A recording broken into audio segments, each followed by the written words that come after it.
ఒకటి రెండు అరాచకాలు కాదు, ఇవి ఊహించడానికే మన ఊహకు అందనటువంటి అరాచకాలు చేసే పరిస్థితికి వచ్చారు. ఇంకొక పక్క దేశ కడాని చూస్తే మామూలు జనాలు. కడాను నాకు ఇప్పటికి కూడా జ్ఞాపకం ఉంది. ఆ సుధాకర్ ఒక డాక్టర్ కరోనా సమయంలో ఆయన అడిగింది ఏమడిగాడు? మాస్క్ ఇవ్వండి, మేము క్షేమంగా ఉంటాం, ధైర్యంగా ఆపరేషన్ చేస్తాం, ధైర్యంగా కరోనా పేషెంట్లకు ట్రీట్మెంట్ ఇస్తామంటే నీకు అడిగే హక్కు ఇవ్వడిచ్చాడని అహంభావంతో అతన్ని వేధించి వేధించి పిచ్చివాణ్ణి చేశారు. కడాన పిచ్చివాణ్ణి చేసి నడి రోడ్లో పడేసి కడాన గుండెపోటుతోనో లేకుంటే ఏదో చనిపోయే పరిస్థితి. ఒక మనిషిని దుర్మార్గంగా ప్రభుత్వం ఆ మార్గం ఏదించిందంటే ఒక ఎస్సీ బాధేస్తుంది, ఆవేదన వేస్తుంది. కాపాడాలని ప్రయత్నం చేశాం, కాపాడలేకపోయాం. ఇలాంటి సంఘటనలు కొల్లలు జరిగాయి. ఇంకో పక్కన దిశ capital expenditure, minimum common sense. సంపద సృష్టిస్తే ఆదాయం పెరుగుతుంది, ఆదాయం పెరిగితే మళ్ళా సంక్షేమ కార్యక్రమాలు ఇస్తాం. ఎక్కడ దానికి నిరోధకాలు ఇచ్చి కడాన క్యాపిటల్ ఎక్స్పెండిచర్ మొత్తం తగ్గించే పరిస్థితికి వచ్చారు. దానివల్ల రాష్ట్రంలో మీరు చూస్తే అన్ని రోడ్లు గుంతలు పడిపోయాయి. ప్రతి సంవత్సరం వర్షాకాలం వస్తే ఎండాకాలం వస్తే ట్రోలింగ్స్ మొదలు పెట్టేవాళ్ళు, కానీ ఎప్పుడు కూడా ఒక్క రూపాయి ఖర్చు పెట్టకుండా 5 సంవత్సరాలు అదే మరి గడిపే పరిస్థితికి వచ్చారంటే చాలా బాధాకరం. దిశ కడానా దిశ 9,74,000 కోట్ల రూపాయలకు అప్పులన్నీ కూడా ఇప్పుడు తేలాయి. ఇంకా ఎక్కడెక్కడున్నాయో మాకు తెలియదు. ఒక్కొక్కసారి ఎవడన్నా ఒక వ్యక్తి ఐపీ పెడితే అప్పుడు అందరూ చెప్తాడు నాకు కూడా ఇవ్వాలి, నాకు కూడా ఇవ్వాలని. ఆ పరిస్థితిలో వచ్చింది రాష్ట్ర పరిస్థితి. ఇప్పుడు ఎవడు ఎప్పుడు వస్తాడో ఎప్పుడు అడుగుతాడో తెలియదు పరిస్థితి. అంటే మొత్తం ఆర్థిక ఉగ్రవాదం సృష్టించారు, చిక్కుముళ్ళేశారు. నాకే అర్థం కావడం లేదు. అంటే మామూలుగా దేశ ఒకటి చూస్తే నేను చిన్నప్పుడు మా ఊర్లో చూశాను. అడవి నుంచి కొన్ని అడవి పందులు వస్తాయి, తిన్నంతా తింటాయి. మొత్తం వేరుశనగంతా పంట నాశనం చేసి వెళ్ళిపోతుంది. అది తినేది 10% అయితే 90% పంట నాశనం చేసి అని మళ్ళా వెళుతుంది. అదే మరి రాష్ట్రాల్లో జరిగింది. నేను దీంట్లో అది చూసినప్పుడతో నాకు అనిపించేది, అప్పుడు అనేవాడు ఈ అడవి పందులు వస్తాయి జాగ్రత్తగా ఉండని. అడవి పందులు ఇక్కడ ఎక్కువ. ఆ అడవి పందుల కంటే అవకాశాలు కూడా పోయాయి. అక్కడ మళ్ళా పంట వేసుకునే అవకాశం ఉండేది, ఇప్పుడు పంట వేసుకోవడానికి కూడా అవకాశం లేని పరిస్థితి. బ్రాండ్ పోయింది, మళ్ళీ మన దగ్గర డబ్బులు లేవు, పెట్టుబడులు పెట్టాలంటే సమస్య. మామూలుగా దిశ ఇలాంటి జరిగే పరిస్థితికి వచ్చింది. ప్రజలను నమ్మి ఓటేస్తే, విశ్వసించి ఓటేస్తే ఇంత దుర్మార్గంగా ప్రవర్తించగలుగుతారంటే కూడా చాలా బాధేస్తుంది.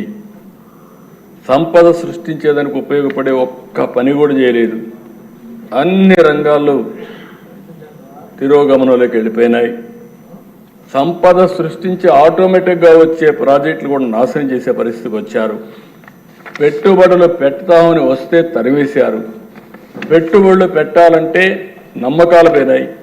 కడాన దిశ మీరు ఒకసారి ఆలోచిస్తే కొంతమంది అన్నారు ఈసారి ఎన్డీఏ మీరందరూ గెలవకపోతే మాకేదో 1 ఎకరా 2 ఎకరాల భూములు ఉన్నాయి, ఇది కూడా అమ్మేసుకొని మేము వెళ్ళిపోతాం అనే పరిస్థితికి వచ్చారు. అంటే ఎంత ఫ్రస్ట్రేషన్లో ఉన్నారో ఇది ఒక ఉదాహరణ.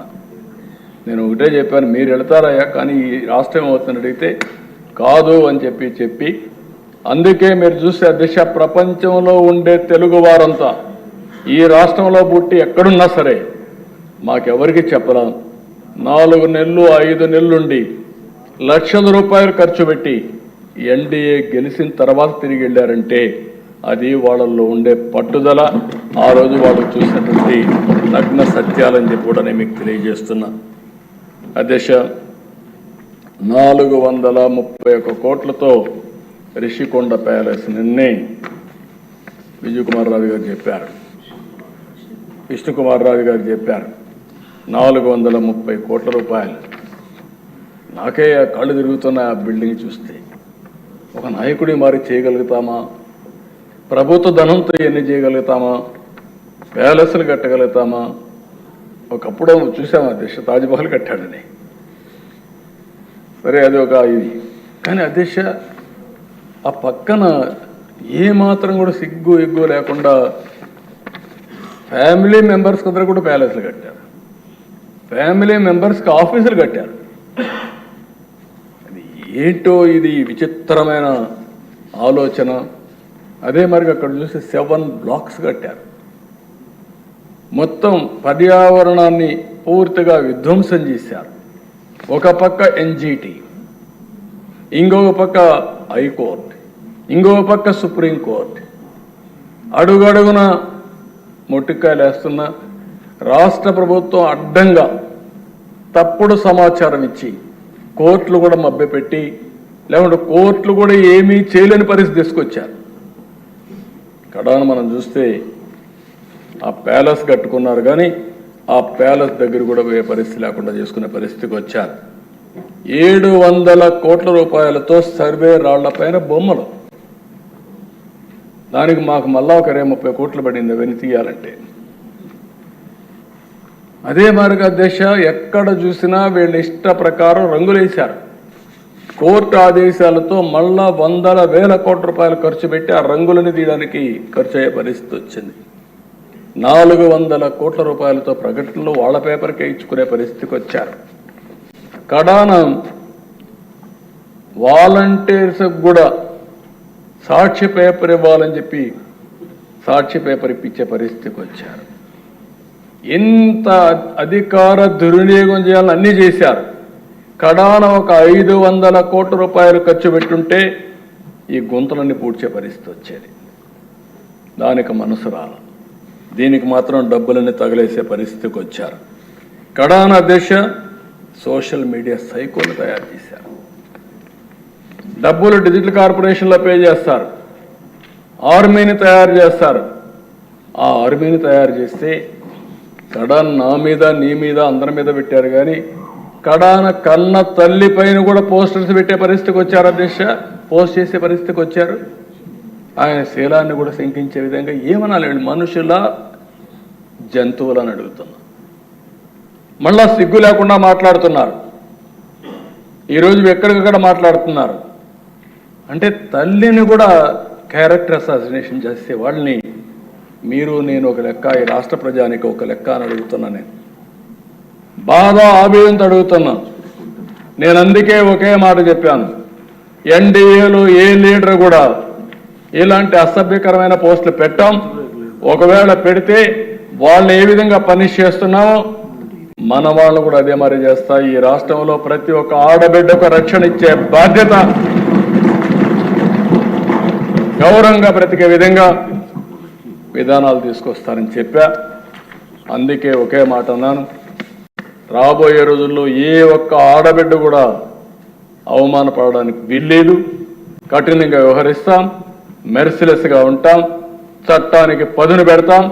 పదును పెట్టడమే కాదు, అలాంటి వాళ్ళు ఈ రాష్ట్రానికే ఒక విధంగా చెప్పాలంటే ఈ రాష్ట్రంలో ఉండడానికి కూడా అర్హత లేదు.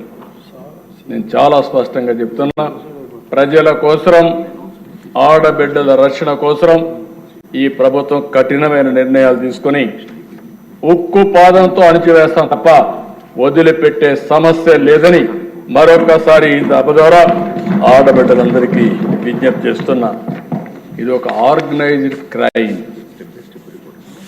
మామూలుగా ఎవరో ఒకరు ఇద్దరు పెట్టుకుంటే దాన్ని మనం కంట్రోల్ చేయొచ్చు, కానీ ఇది ఒక ఆర్గనైజ్డ్ క్రైమ్ చేసే పరిస్థితికి వచ్చారు. అయితే అధ్యక్ష, ఈరోజు రాజకీయాల్లో అవినీతి చూస్తుంటాం, కానీ అవినీతి అక్రమాల కోసమే రాజకీయానికి వచ్చిన వాళ్ళు. ఇది ఒక పెద్ద ప్లానింగ్ అధ్యక్ష. 45 ఏళ్ళైంది మా పార్టీ. ఇంతవరకు మాకు పేపర్ లేదు, టీవీ లేదు. పార్టీ పెట్టేటప్పుడే, పార్టీ పెట్టకపోయినా ఒక టీవీ లేకపోతే ఒక పేపర్ ఇవన్నీ క్రియేట్ చేసుకొని స్టార్ట్ చేశారు. ఇంకొక పక్కన అధ్యక్ష, ఎక్కడ చూసినా పెద్ద ఎత్తున అవినీతి కొత్త నిర్వచనాలు చేసుకొచ్చే పరిస్థితికి వచ్చారు. ఇవన్నీ చేసి రాష్ట్రంలో మీరు చూస్తే రైతు బజార్లని తహసీల్దార్ ఆఫీసుల్ని, కొన్ని హెల్త్ సెంటర్ని తాకట్టు పెట్టారు. ఇంకో పక్క మద్యం నిషేధిస్తామని చెప్పి 5 ఏళ్ళలో చేసేస్తున్నామని చెప్పి మద్యం పైన వచ్చే ఆదాయాన్ని 25 సంవత్సరాలు తాకట్టు పెట్టి దాంట్లో డబ్బులు తీసుకొచ్చే పరిస్థితికి వచ్చారు. 25,000 కోట్లు తీసుకొచ్చే పరిస్థితికి వచ్చారు. ఏమన్నాను అడుగుతున్నా. అంటే ఎక్కడికి పోయింది అర్థం కాని పరిస్థితి వచ్చింది. కేంద్రం ఇచ్చిన నిధులన్నీ దారి మళ్ళించారు. పేదలకు చెందవలసిన పథకాలు చాలా వరకు గండి కొట్టే పరిస్థితికి వచ్చారు. ఈరోజు మీరు చూస్తే దేశ ఇంత మునిపే మినిస్టర్ గారు చెప్పారు, ఆ డబ్బులు కానీ వచ్చుంటే మళ్ళీ మనకు కేంద్రం ఎప్పుడు కూడా డిఫరెంట్ స్కీమ్స్కి డిఫరెంట్ పందాలు డబ్బులు ఇస్తారు. ఈరోజు నరేగా ఉంది, 90% కేంద్ర నిధులు వస్తాయి, మంది 10% వస్తుంది. ఇందులో 70% లేబర్కి ఇవ్వాలి, 30% మెటీరియల్ కాంపోనెంట్కి ఇచ్చుకునే అవకాశం ఉంటుంది. దీన్ని ఎంత ఇది డిమాండ్ డ్రివన్ ప్రోగ్రామ్, మనం ఎంత ఉపయోగించుకుంటే అంత ముందుకు పోతాం. ఈ కార్యక్రమాన్ని ఉపయోగించుకొని గత ప్రభుత్వంలో లోకేష్ గారు పంచాయతీరాజ్ మినిస్టర్గా ఉంటే 24,000 కిలోమీటర్లు సిమెంట్ రోడ్లు వేయగలిగారు. 5 సంవత్సరాలు ఏం చేశారు? ఎక్కడికి పోయినాయి ఈ డబ్బులు? ఏమైపోయినాయి ఈ డబ్బులు అడుగుతున్నాను సమాధానం చెప్పి. ఇప్పుడు అదే పవన్ కళ్యాణ్ గారు వచ్చిన తర్వాత 4,500 కోట్ల రూపాయలతో 30,000 పనులు సంక్రాంతికి పూర్తి చేస్తామని చెప్పే పరిస్థితికి వచ్చారంటే అది నాటికి నేటికి వ్యత్యాసం అని చెప్పి కూడా నేను మీకు తెలియజేస్తున్నా. ఇంకో పక్కన దశ జల్ జీవన్ మిషన్, ఒక ఉదాత్తమైన కార్యక్రమం ఇది. కేంద్ర ప్రభుత్వం కార్యక్రమం తీసుకున్నారు. ప్రతి ఒక్క ఇంటికి కొళ్ళాయి ద్వారా నీళ్లు ఇవ్వాలి, ట్యాప్ ద్వారా నీళ్లు ఇవ్వాలి.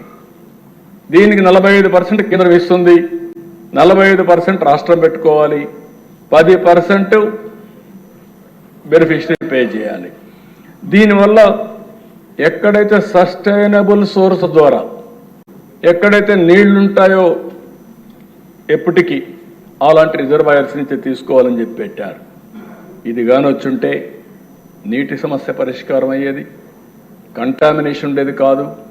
ఈస్ట్ గోదావరి, వెస్ట్ గోదావరి ఉంది, చేపల చెరువులు వచ్చాయి, నీళ్లు తాగడానికే అవకాశం లేని పరిస్థితి వచ్చింది.